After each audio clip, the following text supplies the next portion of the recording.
studies where if you do cold plunging prior to exercise, specifically resistance exercise, that it stimulates more testosterone, which can lead to more muscle growth, right? So you have different studies coming out that are saying two different things based on how they're being observed and what eye or what voice they're coming from, whatever.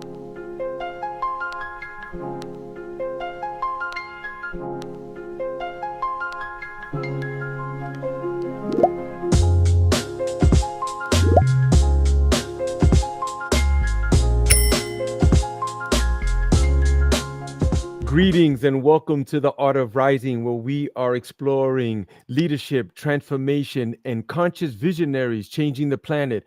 I'm here with a powerful brother that means a lot to me, and he's been part of my journey. And I just had to get him on the show. And now we're up with the technology, and we have the army of followers. So, yeah, let's just get into it. Brother, please introduce yourself. Tell us where you're living and what you're doing with yourself these days. Thanks, man. Yeah, first, thank you. This has been a it's been a journey, right? It's been a long time coming. It's been almost a decade, right? Because I met you when I was helping Wim Hof at the event in Brooklyn, and that was Brooklyn, Williamsburg. I know, and I'm gonna just about. Right? I'm gonna tell that story, man. Right? But it was just anyway. Crazy. So congratulations on everything, dude. I know it's, I love you. What's up, everybody? Thank you for your time and energy. I know you can't get it back, and to share it is really special. So thank you. I'm Michael Christoforo. My technical term would be breath and meditation coach. But I've had the privilege of studying and being around some pretty awesome leaders and pioneers in their field, and to kind of take that and do my own thing now with it and help people has been an absolute blessing. So here we are. Yeah, my wife and I, we have our own business, and we incorporate all that stuff into what we do, and it's been wonderful. It's been beautiful. We built our life around it, and we have a home up here with our kids and her parents and brother, and it's awesome. Yeah. I see you. You're making moves, and all your content, I try to forward it and stuff like that. Oh, thank you. But I know that you're in Grafton, New York, right? Grafton, New York. Okay. Yeah, up in the mountains. Yeah. And I see you doing the men's retreats also, and you're pushing brothers to the edge and beyond. That's beautiful. Yeah, it's been really interesting. Pretty recently, what we've really been a part of is. They're doing a lot of police reform in terms of helping officers and first responders get care and stress relief, and they call it CISM, like critical incident stress management, like what you do when you're in the moment and like something pretty terrible is going down. How do you combat yourself? How do you alleviate that? How do you leave it at the door and walk through the house and find your peace and your calm and that kind of thing, be present. So we've been doing a lot of work in that front recently, which has been pretty awesome. But yeah, we do retreats up here. We've been doing more private than public, just because with the kids and just spending as much time with them and marketing and promoting, it just takes its own other world. So we've been doing a lot of stuff up here. I'm looking out in the back. We have there's space back there, but we go hiking back there. We go plunging and stuff like that around here. But yeah, we set up retreats and workshops mainly around breathing, sauna, ice plunging, mindset training, meditation, different forms of that. Around here, whether it's from our garden or our land or the farms around here, as much farm to table as possible, just getting people, good nutrition and just like being more in touch with the earth and in touch with the spirit and that kind of thing. But so that's where we are now, and growing and starting an online platform and going to launch that soon, which we're stoked about, and kind of make that like the home and the hub and do all the in-person stuff as branches off of that. So it's exciting. We're in kind of a transitional phase in terms of where we're looking at our business, and it's exciting. There's going to be more reach. There's going to be more output. There's going to be more accessibility, and yeah. I know that you're working with breath and the ice water, which is a super powerful tool, and it helps in the mindset. So I want to talk a little bit about that, right? Mhm. Because not so long ago there was a torrential rains over here, and the basement started getting flooded. Mm, And we do these short-term rentals, and then the water was coming up, and I went downstairs, and it was a total shock, man. And like mm, I lost it. I mm, screamed, call my wife, it was but then mm, afterwards, like reflecting, I'm like, you see, that was not the way to go. mm, No, mm. no, it was to be the eye of the storm, and I recognize that, and that's where the breath and the ice, cold water helps me. So perhaps you could tell me, what is it that the cold water teaches you that no book could ever teach you? Well, I think just in general, like to extrapolate the idea of that, I think any experiential thing is going to teach you far more than any written thing will. I Mhm, don't. I think you have to truly understand something, not just conceptually, but you have to experience. I think experiential things are far better teachers than just reading. Not to dismiss reading, read, read, and everyone listening, read. Uh, uh, but I'll touch on a couple ideas that I kind of preach as an idea to like hold on to when you're in there. One, it's supposed to be uncomfortable for a reason, right? Your purpose, it's hormesis, which is a purposeful stress that you're putting yourself through, and you know. Anyway, the whole idea behind it is that you're about to do something hard. You go through it. As you're going through it, you kind of what you're talking about, that eye and the heart, and you find not necessarily like peace, but you find calm. You find calmer within it, right? When you get into the ice bath, you know what I'm saying? That's a real stressful experience, right? And when you're in there, the more you can calmly breathe, the more you're telling the systems internally, like, hey, we're okay. We're calmly breathing. Your breath is a catalyst to the calming of the systems. So the more you can do that when you're in the stress, the less that stress affects you. So you build in a stress tolerance. And because you're purposely doing it, there's a vast benefit there than as opposed to it just happening. You go through that experience and then you have to like go back and like, sift through everything and do a lot of undressing, let's say, um, to go deeper with it. This is stuff they teach in cold water theory, or for me, I learned this with Wim Hof and stuff like that. But part of your brain that is the kind of middle part between your nervous system and your endocrine system, right? Your hypothalamus, it reads environment around you in controls kind of like the effect that you have. So like the amount of adrenaline that's dumped based on your reaction, which is your nervous system reaction to what stimulus is happening and that kind of thing. So the more that you can relax your breath, specifically calm your exhale, you're telling your hypothalamus, which is the control for this environmental reaction that you're having, that because you can calmly breathe, it's not that extreme or not as extreme that you originally that the reaction just had. So by doing that, you're telling your nervous system, hey, you can deal with more stress, right? So you're priming your nervous system, so let's say base level of what it can deal with, much higher. That means you can take on more stress. Specifically, what you're training to is like the ability that when a stress happens, how quickly can you come back to yourself? So how quickly can you come back to your breath being a big remote control for your systems, for your nervous system specifically. How quickly can you come back to your breath to help calm your systems, right? So what you're talking about, you're having that an awesome mindful like reflection, like, man, I wanted to get my breath sooner in that situation when something happens. Well, when you're doing your ice bath training, that's what you're training. You're training yourself to come back to yourself when something externally that you don't necessarily count on happens.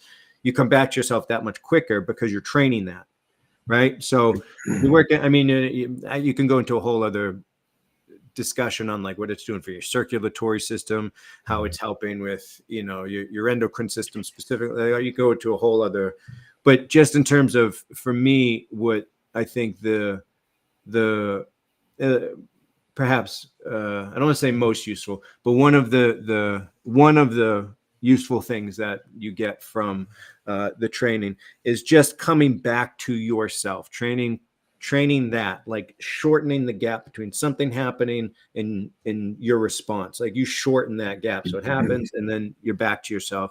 Like, how does your higher self, if if I've heard different schools call it, like your higher self, your more spiritual self, your more thoughtful self, your more conscious self, your whatever it is that you're acting from, a more, let's say, calm, logical, very place. Yeah, we do need to be the eye of the storm because shit happens. No matter what. I met this one girl, she was coming to the ice plunge, and she made some incredible breakthroughs. Like when she first showed up, she got into the water like halfway, and everybody's standing around there. And she's like, okay, how much time have we gone? I was like, I haven't even started counting. You're not in the water. She was like, oh, that's it. She got out, but then she came back the next time. She was determined. She got into that water for 2 minutes and then then she was a regular, bringing people and everything. Like she made such, but she started telling me, hey, I'm doing some MMA, and I'm going to the gun range, and I'm doing these other things, and she's like, because things are gonna happen, you got to be ready. And I was like, wait a minute, like she started listening to Joe Rogan podcast. Yeah, you're probably ice baths, gun range, jujitsu. Yeah, I was like, look, things are gonna happen no matter what. Like we shouldn't walk around this life, afraid, thinking like I have to be ready at any given moment. But we should train the mind in order to master it. If you listen to any of the masters, ascended or descended masters, they all say the same thing: is master your mind. Everything is happening up here. We think it's outside, but it's here, and that's where the cold has helped me for sure, man. I remember I was in film production school. Like I went to a quote unquote grad school for film production, and we were studying Jet Li's Fearless. And I remember this line in there where he was saying, mastering others gives you strength, mastering yourself makes you fearless. The mind. I mean, I work with fighters, and that's one of the things that I love is like to get into, just that psychology of it. And it's like, right. I seen you working with some high level players, man. Wow. I was like, oh, I love it when I see that, man. It's needed. Like some people be like, oh, well, why should I go into the cold? And I'm like, listen, when you look at high level performers, especially athletes, what happens? They go into the cold, into the ice, like afterwards. It's for pain management. It's for mindset. It's for, keep the inflammation down. Like, oh my God, it's one of the things that I love about this healing modality. When I started studying it, the science was there. That's what I really love. Because when I was a kid, I wanted to be a scientist, and which I am, right? And I started looking into the deepness of it. I'm like, oh wow, there's science here. And then Wim Hof was the one that I was introduced to. I was in contact with this group after we came back from Peru, and we were talking about many different healing modalities. And one of them happened to be about some guy that was doing the breath and the cold, and it was helping. And I was like, wow, that's interesting, And I didn't look too much into it at the time, but that's part of my journey. What happened was, some time later, a couple of years had passed, I had this dream. And the dream was I was in the wilderness, and I was with Wim Hof, and I was with about 5 or 6 other guys. And we were running in the wilderness, and we got into the riverbed, and the ice and the snow in the background. It was vivid, man. We were up to our ears in the water, and we had the, a knitted hat on and everything. So mind you, I wasn't walking around thinking about Wim Hof or anything like that. Nothing. Wow. So we're here in the water and we were looking at each other, just feeling each other like, yeah, it's good, And then we got up and we started running, and then people were looking at us, and I was like, wow, this is crazy. I'm in the wilderness. And then I woke up. Yeah. So then fast forward 8 or 9 months later, then I started getting these emails saying that Wim Hof was going to be in Williamsburg, Mm. teaching a class. And I was like, nah, I looked at the price, which was crazy. Because when we buy something for somebody, we don't look at the price, right? Mhm. But when we But do for it for yourself, ourselves, yeah, we look, absolutely. I can't Yeah. afford it. What? Do I It's for really need you, it? man. Yeah. Yeah, it's crazy. Yeah. So I told my wife, and I said, nah, I'm not gonna go. I said, you know what? I'll wait another week or two, see, if I get some more signs, maybe I'll accept it as a deeper sign. And she told me, what about the dream? I was like, it was nothing. Mm. But then, like a week or two later, I started getting these emails and messages from other, Mm. sources. Maybe it was the algorithm. I don't know. Yeah, right. Yeah. Yeah. The Big Brother's watching, right? The But simulation algorithm. Yeah. exactly. So then I said, you know what? I'm going for it. And I bought my ticket. I got my yoga mat. I went to the location, parked the car. The line was around the corner. I I remember. got inside. They gave us the box lunch. It was a vegetarian box lunch. It was Yeah, I remember. wonderful. Went inside. There was like 100 mats. Like Yeah. this warehouse is huge. It was like at least 100 mats. There's so many people. And then that's when they taught us about the PTSD, how it's helpful for that and for depression and everything. And then Mhm. the scientists, right, the doctor came showing this is what happens to your body and all that. Mhm. And then they ran us through the thing, to the breath, which was super exciting. Mhm. And that's when I had saw you and I said, hey, am I doing it right? And then you said, yeah, you taught me a little bit. Your breath, breathing deep. And I was like, oh, okay, But then at the Mhm. end of it, that's when they announced everyone where they were from. And then they said, oh, Michael Christoforo from New York. I was like, oh, he's from New York? I was like, wait, I got to see this guy. Yeah. And then on the way out, there you were at the door, man. It was just, and then I said, man, we're starting this thing, the OMZL Healing Sanctuary. Would you Yeah. like to come and teach some of the people? And you were like, yeah, sure, man. And you Yeah. took me under your wing, man. And that's it. I was off to the races, bro. Yeah. I love it. It's good stuff. It's nice to see where you are now. Yeah, deep. Yeah, I remember that. That was a fun. There were like 900 people there. Woo. We remember filling the tubs, and there were like, I think we had like 6. Mm-hmm. I think there Yep. were like, I think there were 1,000-gallon tubs, like Yeah. 6,000-gallon tubs filled with ice. And before, because there were like 10 of us, I think there were 10 Mm-hmm. instructors or so, and we Mhm, were like mhm, walking around outside, and we're like, Jesus, because we hadn't, he was blowing up, but not mhm. like he is now. He's kind of like a household name now. Yeah, yeah. Uh, It was crazy because when I got into the water, my mind started screaming, "Get out, get out, get out, get out, get out, get out." And I was like, shut the fuck up. yeah. And then there was this woman across the way that was with another gentleman. And I was like, if she gets up and get out, then I'll get out, but not before her. Uh-huh. Uh-huh. But there you were with the other instructors too. There was another Yeah. woman there too, just coaching me like, you're committed. You said you was gonna do this. You're here. Just stay with the breath. And I was like, and then when I got out, oh my God, I was on fire, man. Like, Yeah. oh, I didn't know what it was, but that dopamine rush, the Mm. endorphins, like, Mhm. it was incredible. Then it lasted like for days. It was like, wow. Yeah, you feel great. I mean, the inflammation itself is minimized for, time afterwards, Mhm. You you taught know. me a lot about breath also. So like Mm. when you breathe deeply too, what is the truth that shows up? Is it peace or pain? Breathing deeply is peace. Mm, mm, Yeah. I mean, more specifically, like the exhale, like a relaxed exhale. I think that's one of the most powerful tips that I've ever received is just the power of the exhale.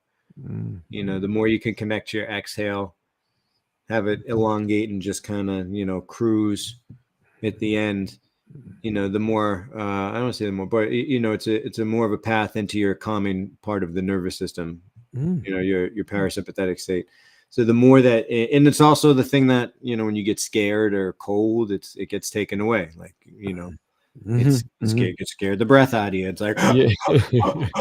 you know, that kind of thing. You can't catch your breath, or you're cold. You just, you know, you're not letting, Right. you know, so understanding that will help, especially here too, where, you know, cold weather states, the more you can just, you know, relax into your exhale and get, you know, a nice full breath.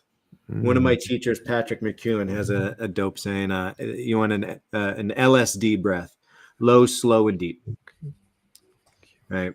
Patrick McEwen. Okay. Yeah. All right. Yeah. That's So great. you want it nice and low. So, you know, you get diaphragmatic breathing, right? Mm. a few big things, three huge tips for breathing. One, as much as you can. I work with fighters, and a lot of fighters, their nose is messed up, but as much as you can, breathe in and out of your nose. As much as you can, breathe in and out of your nose, even during athletic performance. That's a whole other thing and a whole other training. But as much as you can, breathe in and out of your nose into your diaphragm, nice and low, all the way around here. So when you inhale, you know, your belly goes out, your side ribs go out, your back goes out. It's just, you know, a diaphragmatic breathing and a slower respiratory rate. Right. One of the ways that you can do that, elongate your exhale. By elongating your exhale, you also calm that nervous system state.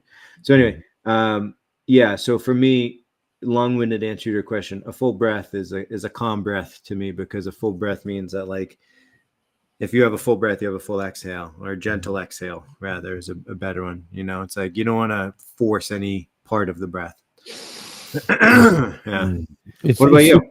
Yeah, it's super powerful. Well, for me, Michael, the breath work is a non-negotiable every day. Yeah.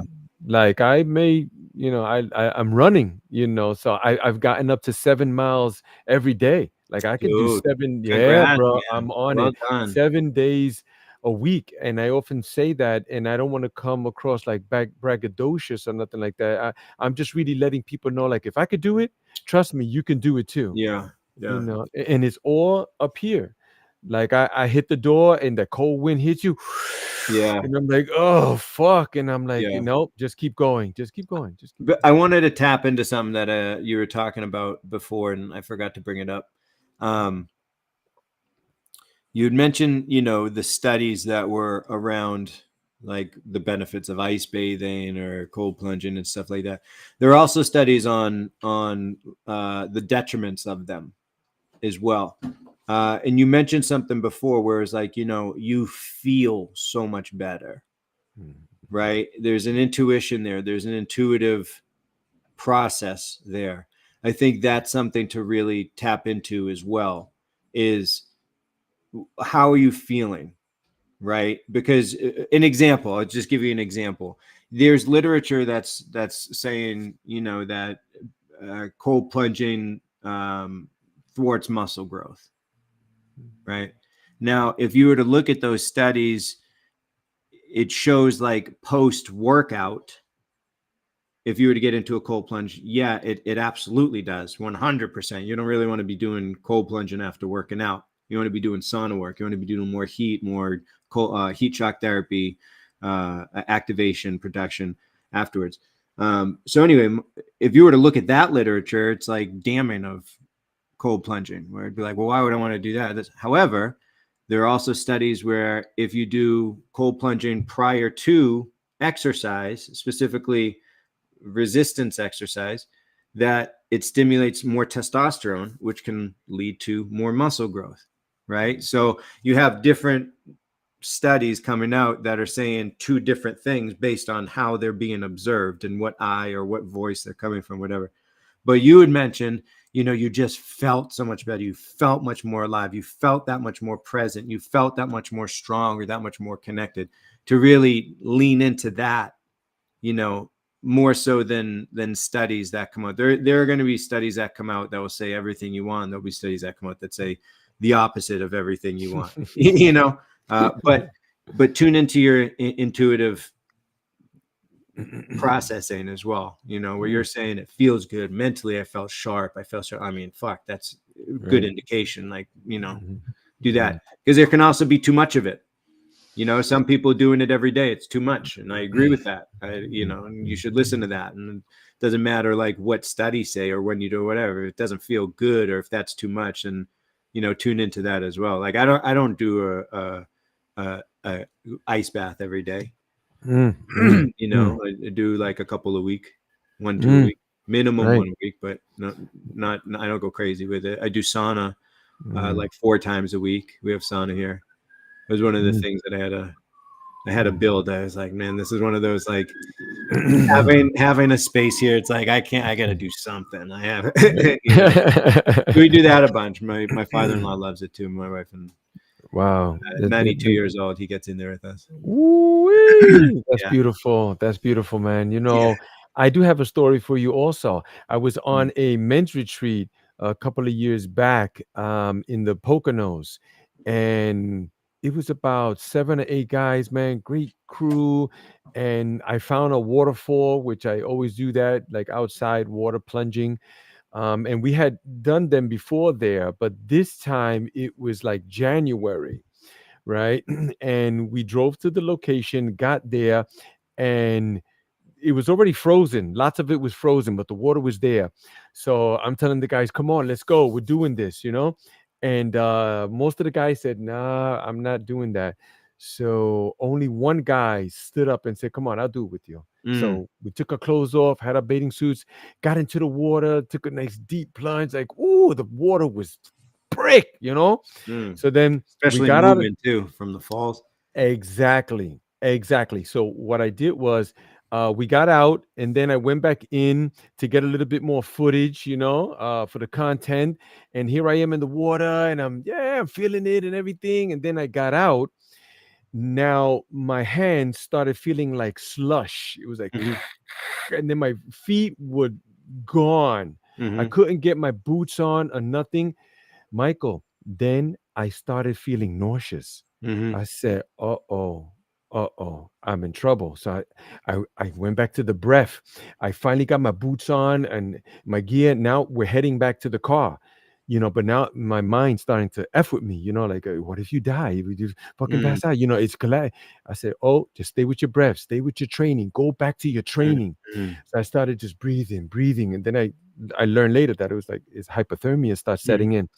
So man, the walk to the car was like forever, but I was just staying with the breath, finally got into the car, turned it on, put the heat on. Then my body started jackhammering, you know, like uncontrollably, you know, but I made it.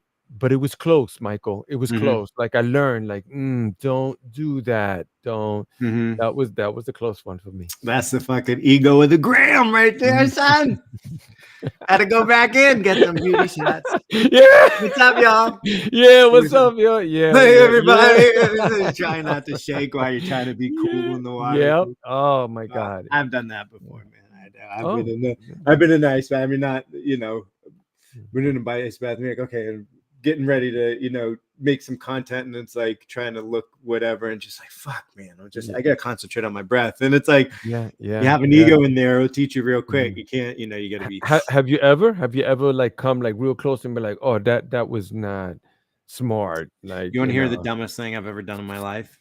Okay, so I'm in New York City, maybe a decade ago, and it's in the middle of February, and it's the coldest, windiest day of the year. And I'm gonna go see a friend that's like, I used to ride my bike everywhere in New York too. So, you know, I lived in Brooklyn, and I was going to see someone in Lower East Side. So I was gonna ride my bike and head up there. And with the wind chill, it had to be below, like, I don't know, single digits, but below zero, right? So my dumb ass goes out in a tank top, in shorts, and I didn't bring anything with me, just that, and my shoes. And you know, I've walked that before, you know, whether it's around here. I mean, I've walked in that before, and it takes a little adjusting, but you're okay. You know, you can walk, you're still moving, whatever. What my dumbass didn't count on is I'm on a bike. So I'm not moving. I'm not getting any of this kinetic. I'm not doing any of it. I'm just fucking blasted with wind. So any bit of heat that I have built up is just being ripped off of me. So at one point I'm like, shit, this is dumb. I try to put it on like the highest gear. So I'm just like, or the lowest gear rather. So I'm just like pedaling as fast as I can to build us. Nothing's working. So then I'm walking beside the bike and I'm like, I don't have gloves, stupidly, again, right? So my hands are frozen because, right? So I'm trying. It was real bad. It got to the point too. I was riding where my tears were freezing, and the lights of New York City started to. So anyway, it wasn't good. So I was like, shit, this isn't good.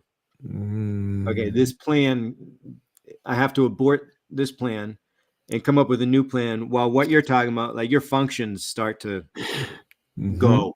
Yep. So I'm trying to think while my brain is going doop doop doop doop doop, you know, all of my heat is just coming here so I can stay alive. So I'm like, fuck, I need to find a subway station. And I'm like, trying to look at my phone, and again, my tears are like, so I'm like trying to go like this to like dry or to unfreeze my shit so I can see. So I'm like this. I'm like, okay, I gotta walk my bike. Like, so I get down to the subway station, and I don't know if you're familiar, any listeners, but it was a little while ago with the G train, which was not a super reliable train. I know it is now, but it was not back in the day. So I'm sitting there and I have my bike on one of the big pillars in the subway, and I'm just, I'm doing my shit. I'm in the that stuff, trying to like this stuff, And people walking by me. There's I remember a group of kids walking by, and everybody's bundled. It is cold, and I'm being looked at like I'm fucking crazy. And I'm like, I can't go out like this. Yeah, because you were. Yeah. yeah, totally. I was like, I pushed it a little too far today. Noted. Okay. Noted. I got it. Me too. Right. So I'm sitting there, and one of the reasons when you're walking, like, you can do this, and you're protecting your kidneys, which are here. So that's why people, when they go up the mountains, that's where they're a big part of. So I'm like on the subway, I'm like going like this, I'm like doing squats and stuff like that. And I'm like, okay, I need 25 minutes. I can get to my friend's house, 25 minutes. So I'm on there doing my shit and like whatever. I got my bike with me too. And then I get to I had to make one switch, but the switch where I switched from, it's only one extra stop there. So I was like, okay, worst case scenario, like I warm up and it's a 3-minute bike ride, right? So I can get out and do my thing. Anyway, train was right there waiting when I got there. Brought my bike on. I'm at the point now where I'm starting to shiver, right? I was past it like you were, right? You're in hypothermia, early, hypothermic stages. And I was kind of past that point. I'm like controlling my shiver to a degree, but you know how it is too, where like if you let it go and then you can control it, and it's like, okay, I'm stopping, and like you have to be so present, because if not, and your concentration goes, it's like you're jackhammering, right? But if you are, you can be on this side of calm and kind of ride that down, right? So anyway, I was there, and I made it. I didn't lock my bike up. I remember that. And I remember just being like, I'll come back out in 20 minutes. Just like, please no one steal my bike. I couldn't have the dexterity. Please no one steal my bike. And then, That's incredible. That's incredible. These are hard lessons, man, but we have to pay attention because we're fragile. The ego, man. That was it. Yeah, the ego. Yeah. Because this is like 2018, 19. Right. So like 7 years ago, whatever. It's like 7 years dumber. And but that's great, man. The thing for me, after that event occurred for me, like, I kid you not, Michael, I really felt stronger. It strengthened me somehow, bro. It's crazy. It's usually these hard things that we go through that strengthen us. It's not the soft things. We think it's the soft, but it's in the struggle That's where Yeah. we learn, man, you know? Yeah. It's usually the most meaningful things of our lives too. Yeah, it's like the hindsight is 2020. Oh, I look back. Oh, of course. Yeah. Yeah, it's beautiful. When you're in it, man, you're like, this fucking sucks, man. Yeah. Like, Yeah. get me out of this quick, please. I won't do it again. Or yeah, yeah. Yeah. Yeah. And then you don't have those things. You don't feel purpose. You get depressed. It's like, Mm-hmm. it's like the hard things are the things we gotta cherish. Mm-hmm. And, Yeah, we do. you We know, do. So now you're working with a lot of people, with the breath also, and you're putting these people through the ringer in these different areas. Here, when we do the breath work, and now I'm going out to other places. I go to CrossFit gyms, yoga studios. We do street events. Like, oh my God, it's on, bro. Um, but with the breath work, we do like a little bit of integration afterwards. I like to do that, and these crazy things come up. Like people come up with these crazy stories. Like mm, for a lot of them, they see the disco ball, right? mm, They see the purple light. This, but then other people get these deep memories that they didn't even know that were there. mm. People come out like, man, I was in the 3rd grade with Miss McGillicuddy, and she was talking to me, and I'm like, wow, man, you should look into that. How about you? Like Mm. some of the things that you've come across, people doing breath work. Yeah. I mean, that certainly happens. That certainly happens. Just, I hesitate ever to say healing, but, past, uh,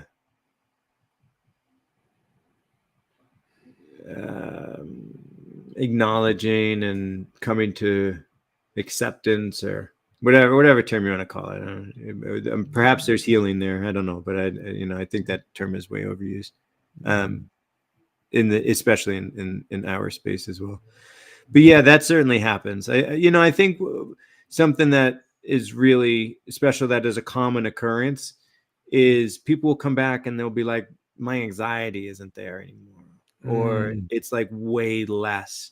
And it's just by the shifting of the breath or the mindful approach to it. You know what I'm saying? And by mm, mindful approach, I mean, like, if you're stressed, you check in, like, how am I breathing?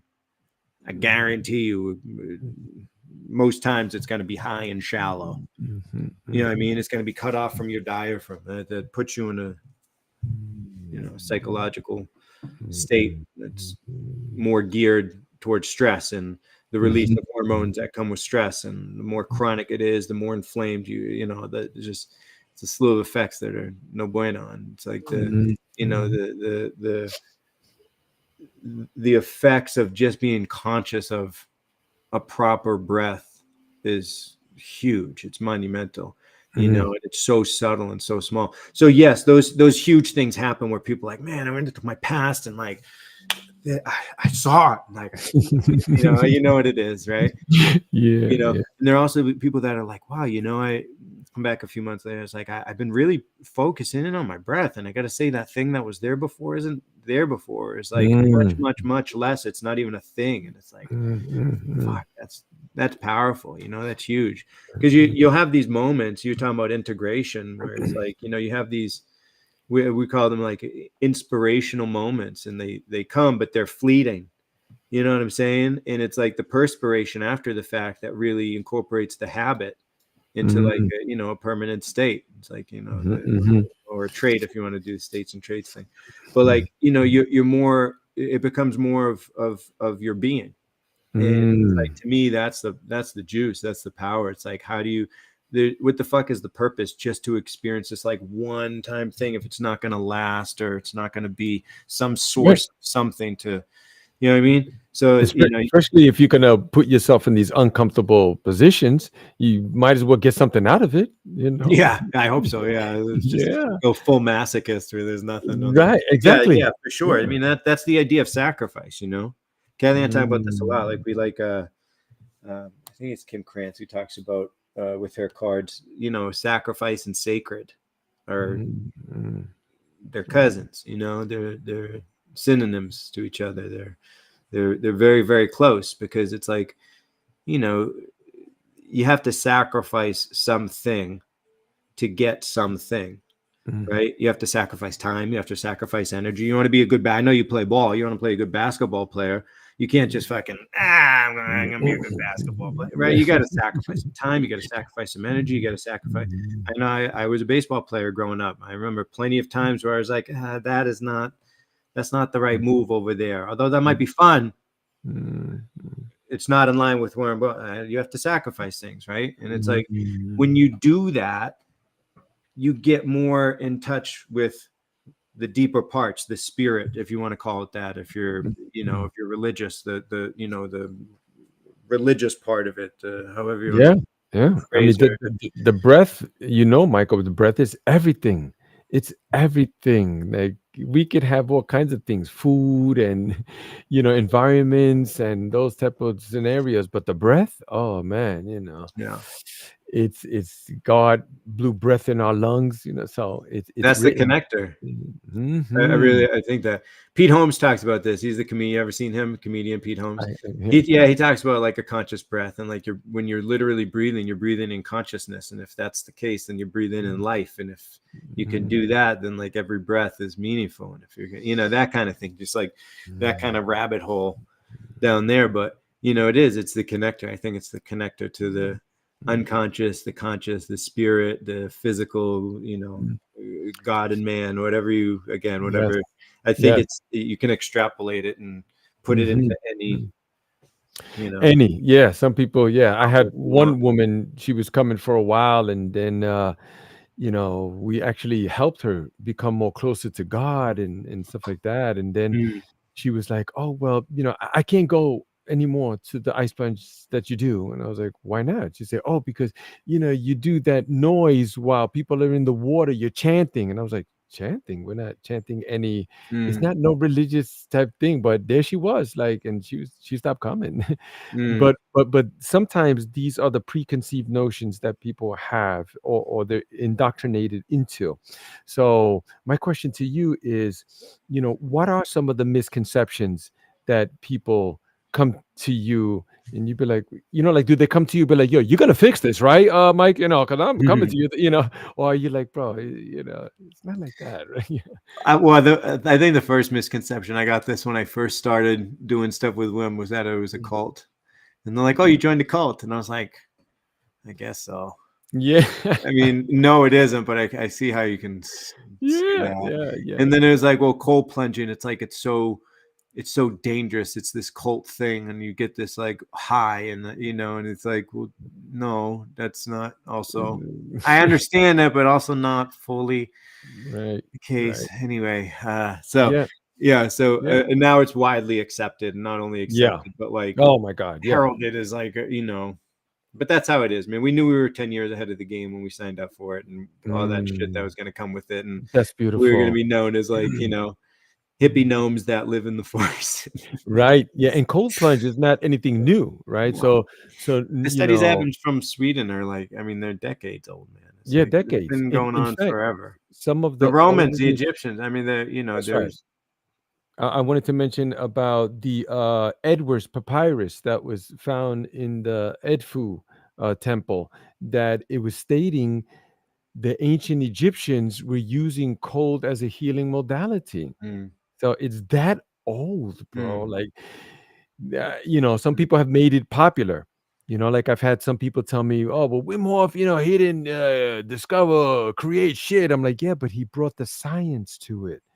He made us I credit aware. Wim for the wave that happened a decade ago. 100%. Nobody was talking about ice baths to that degree that they were when Wim came on board. Nobody. I don't give a fuck what even breath work. I listen. I have a lot of breathwork teachers. When you come to a session of mine, there are many modalities that we go through because I have many influences.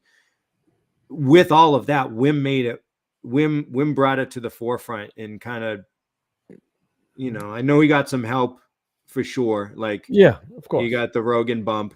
He was, they did the right thing. In terms of a business, they are a wise business. And that guy's not missing any meals. Yeah, I think I was told that it was his son that was really Animus, one of the yeah, driving it's his son forces. that's the business. Wim isn't. Right. Wim is Wim. Right. Wim is Yeah. Wim is the beautiful wild man Yeah. that is spreading this When I met conscious him, thing, he came but off his the son is, stage. He came off the stage and he was hugging, "Hey, right on, brother!" And I was yeah, like talking to the other guys. I was like, "Oh, hold on, I want to get my hug." So I'm yeah. fighting through the crowd. Finally, I gave him a strong hug like that. He was like, "Yeah, right on, brother." And I was like, "Oh, I had a dream with you." I told him, and then in my head, I went, "That sounds so fucking." You're just in his arms. Yeah, he I was like, dreamt "Right this. on, brother." Yeah, I was like, "Thank you." I said, "Thank you, thank you." He was like, Yeah, "Yeah, of course." And he's so charismatic, man. That I'm yeah, sure he's heard weirder.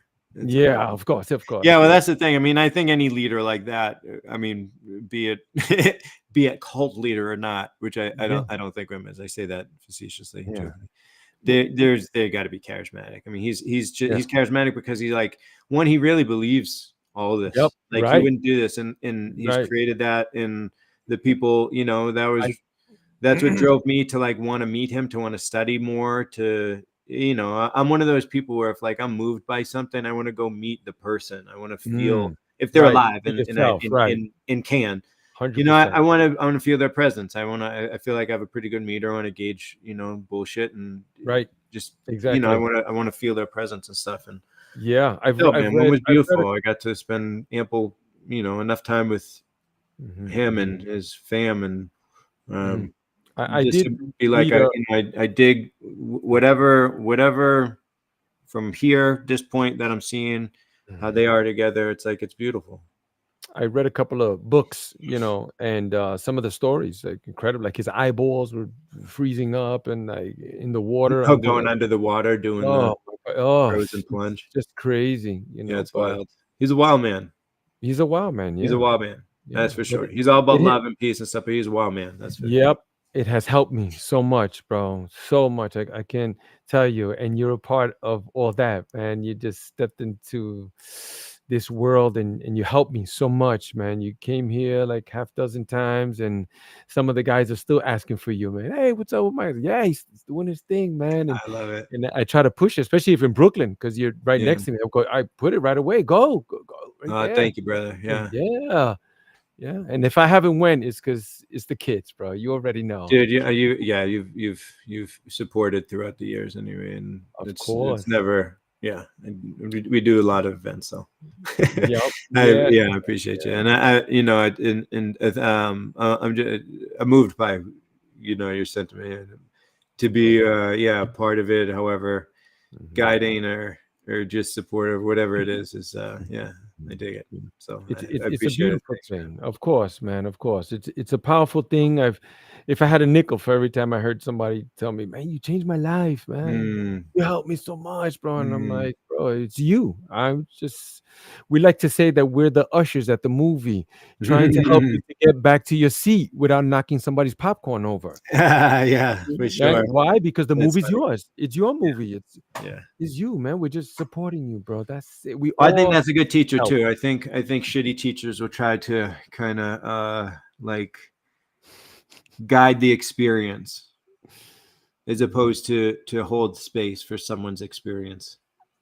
Yeah. And that's a big difference. I think one's really fucking egotistical and I want to leg kick them, and Oh the my other, God. it's like, yeah, man, right on. I love that. Yeah. You're Yeah. holding space for someone to do their thing, and like, it's, don't get me wrong, it's different if you're going, kind of like one-on-one specifically with somebody talking about something specific where it's like, I really want to work on this thing. Perhaps I want to Mm, journey with you, and mm, I really, that's different. I'm not talking about that. I'm talking mhm, about like holding space in a breathing session with different people, and mhm. Right. because there is this element, like, you can feel like a god. You can feel like like Yeah. a Yeah. deity or They something like have those that. the guru effect, Yeah, that it's like, takes place. It's like you're not, yeah, you're just there, bro. And let's not, we're all you helping each other here. We're all helping. yeah, yeah.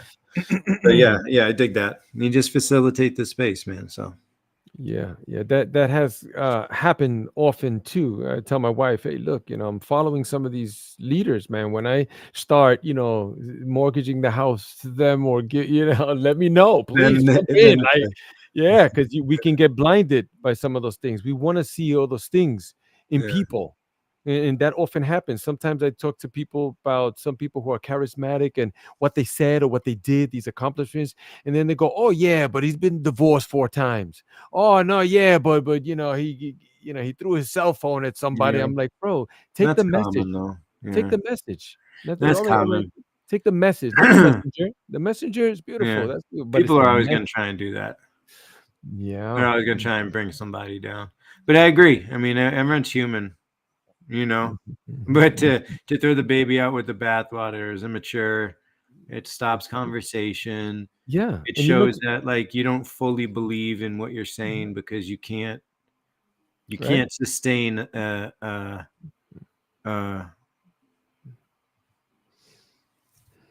varying belief at the same time. right. Like perhaps, you know, You mentioned the cult also. yeah, Wall Street is a cult. you You can, see, everything's a Everything is a cult. Your sure. job you go to is a cult. They tell Well, you to wear a certain clothes, speak a certain way. Go ahead. well, I was gonna say we were talking before, you know, I have this label for it, but we were talking about the idea before, just like the hierarchy of priorities. And I think when you put a priority that isn't necessarily at the top, like money, for example, which is the most common, but it's like it's not the most important. I know it's the most important for some in terms of priority, but it's like the fullness or richness of, I think, and it can get you things. I'm not saying money's bad. I don't think money is the root of all evil. I absolutely do not. I like having money. I enjoy it. I've been broke and I've had money, and having money is far better, without question. I think the greed that goes into the pursuit of getting it, right? Mm-hmm, The mm-hmm, intentions behind it, I think that's where it gets into a troublesome mm-hmm, realm. mm-hmm. But it in and of itself is it's a wonderful asset to have. Just like But churches and religions too, they're strictly cults. People not for sure, watching, but pay attention.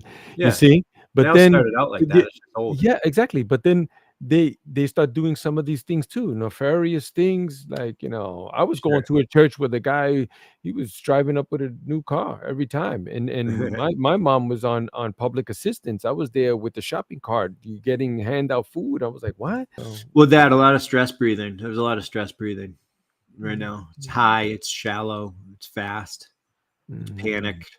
It creates other effects that are good. mhm, You know, I see a lot now too because people are at their desks a lot. So there's this thing. Patrick actually was the one that put us onto this, but like computer induced asthma, because when you're sitting in a computer, oftentimes you're cut off from your diaphragm because you're kind of like in a computer like this, and then the breath stays high, and it's just not mm. good. So I would say just like panic breathing is or like stress breathing is way more is a Mhm. thing. It's a big thing, and the more that we tap into it, it's like the changes are like, whoa, didn't know that was there. The mindset. That's what I like to finish off with like that. Tell me about your mindset. How has this healing modality with the breath and the ice and consciousness, how has that helped you? How has it shifted? How has it expanded you? Mm. I don't know if it's because I've gotten older or done it more and more, and we're done it for a while. Is it? I've gotten way more spiritual. Yeah, Hmm. like Hmm. way more intentionally spiritual as well. Like seeking, and that could just be being my approach to whatever. But like seeking that in there, like that connection to something Hmm. Hmm. bigger or whatever. It helps. It helps. It helps. It helps keep you in check. It helps be present and aware, and I want to give that to my kids too. And but yeah. That's beautiful. That it has helped me also in some of those things. And yes, studies have shown that when men get older, they become more spiritual and stuff like that. But Mm, also when you start investigating these things, that's the natural tendency is you want to find out more, whether mm-hmm, you're 22 or 82. Like you just want to see like there's something going on here different. You mm-hmm, already know it. You know there's something different's going on. You could call it whatever, you could put whatever name, and you could focus on whatever god or leader or whatever you want, but it's basically all the same. mm. Yeah. Joseph Campbell is a big one, for us, is the hero's journey. You have to go into the cave and fight the dragon. The big dragons guard the big treasures. Yeah. You have to. And then when it unravels, like, wow, oh my God, it's beautiful. Yeah. Yeah. It's beautiful. Dude, Yes, great thank seeing you. you, man. Thank Thank you you. for Thank having me you. on here. Thank you for your Let's do time. this again, man. We can talk a long time.